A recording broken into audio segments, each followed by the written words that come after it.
Hello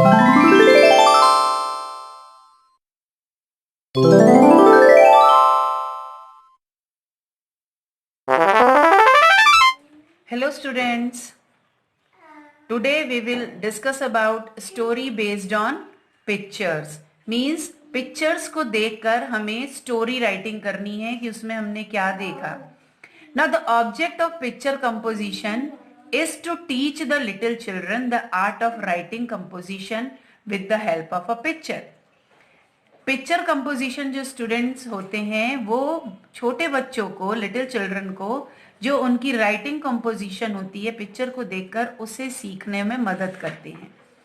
the teacher should illustrate the whole picture to the class by putting a number of questions on it and asking the children to give answers in easy sentences. तो जो teacher होता है वो पूरी एक picture को class में कुछ क्वेश्चंस को पुट करके उससे जो आंसर्स होते हैं, जो स्मॉल इजी सेंटेंसेस होते हैं, उसमें निकलवाते हैं. When good answers have been given to all, तो जब एक बहुत अच्छा simple question, simple sentence picture से रिलेटेड हमें मिल जाता है, the children may ask to describe it in their own words. तब उस समय हम स्टूडेंट्स को कहते हैं कि वो बहुत इजी वेज में, इजी शब्दों में उन सेंटेंसेस को, अपने जो स्टोरी है उसको अपने शब्दों में स्टोरी राइटिंग करें. Here students, in example number 1, study the picture carefully. इस पिक्चर को आपको ध्यान से देखना है कि इस पिक्चर में आपको क्या चीजें दिखाई दे रही हैं. So I am asking to you some questions like what do you see in the picture. आप पिक्चर में क्या देख रहे हैं? तो इसका जो एक प्रोबेबली जो आंसर निकलेगा वो आएगा, इस पिक्चर में हमें क्या दिखाई दे रहा है. In this picture we see a cap seller looking at his basket under. तो वो अपनी बास्केट को देख रहा है. What is the expression on his face. उसके फेस में कैसे एक्सप्रेशन है?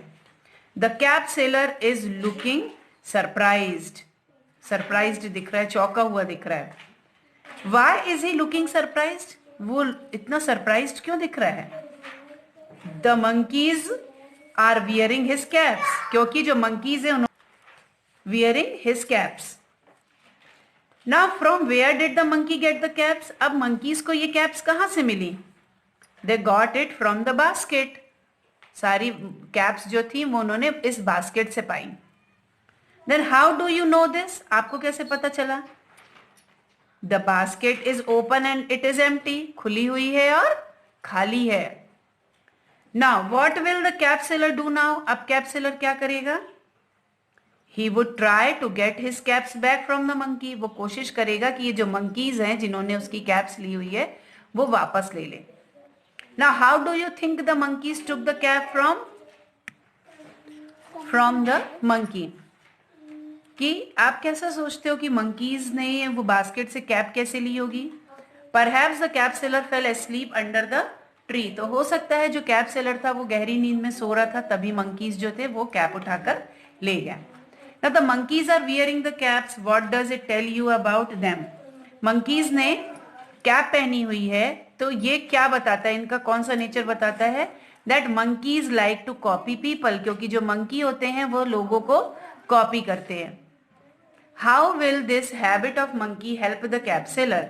तो ये हैबिट किस तरह से कैप सेलर को हेल्प करेगी? It will help him by giving him an idea how to get the caps back. Do you think the cap seller will get his caps back? आपको ऐसा लगता है कि कैप सेलर को उसकी खुद की कैप वापस मिली होंगी? Yes, he will. और no, he may not. हाँ, मिली भी हो सकती है और नहीं भी मिल सकती है. तो उसके लिए अभी जो क्वेश्चंस मैंने आपको पूछे, तो आज जो आंसर्स इससे मिले हैं उन सबको जब हम कंबाइन कर देंगे तो वो एक स्टोरी बन जाएगी जो कि पिक्चर बेस्ड होगी. Students, there are some questions and answers which I asked to you here. With the help of these answers, ये जो answers यहाँ given हैं, तो इनकी मदद से आपको story जो है वो complete करनी है. So I hope all of you have to complete this story which is based on pictures. So you have to write it and learn it.